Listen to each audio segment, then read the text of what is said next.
இது மாதிரி என்ஜிஓ வந்து ஒரு கம்பெனி வந்து குறைக்கணும், இன்னும் அதை வந்து முழுசா மூட வைக்கணும்னு இருந்ததுன்னா, அதனால நம்மளுக்கு கேபிட்டல் மார்க்கெட்ல பிரச்சனை வரலாம். இப்போ அடானிக்கே திடீர்னு பிரச்சனைனா கேபிட்டல் மார்க்கெட் இண்டெக்ஸே கூட குறையலாம் ஒரு நாள். அந்த அளவுக்கு இவங்களோட இம்பாக்ட் இருக்கும்.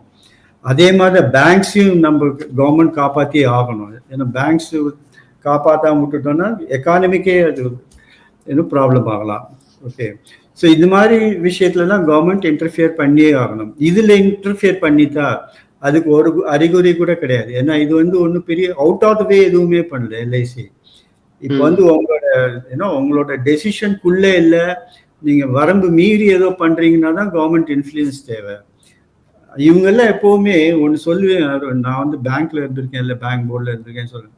எல்லா பேங்க்ஸ் எல்லா இன்வெஸ்ட்மெண்ட் கம்பெனியுமே நல்ல இன்வெஸ்ட்மெண்ட் ஆப்பர்ச்சுனிட்டி கிடைக்காதான்னு பார்த்துட்டு இருப்பாங்க. இவங்களுக்கு போய் நம்ம இன்ஃப்ளூயன்ஸ் பண்ணணும்னு தேவையில்லை. ஒரு AAA பாண்ட் அப்படின்னாலே எல்லாரும் இன்வெஸ்ட் பண்ணிடுவாங்க. அப்போ இவங்களுக்கு ஒரு பிரச்சனை இருந்தது. என்னன்னா அந்த ஹெய்ஃபா போர்ட்ல இவங்க இன்வெஸ்ட் பண்ணாங்க இஸ்ரேல்ல. அதை பிரச்சனை பண்ணினதுனால என்னாச்சு, கொஞ்சம் ஃபாரின் பேங்க்ஸ்லாம் தயங்கினாங்க. பட் இந்தியன் இன்சூரன்ஸ் கம்பெனி நம்ம கம்பெனி சப்போர்ட் பண்ணலன்னா யார் பண்ணுவாங்க?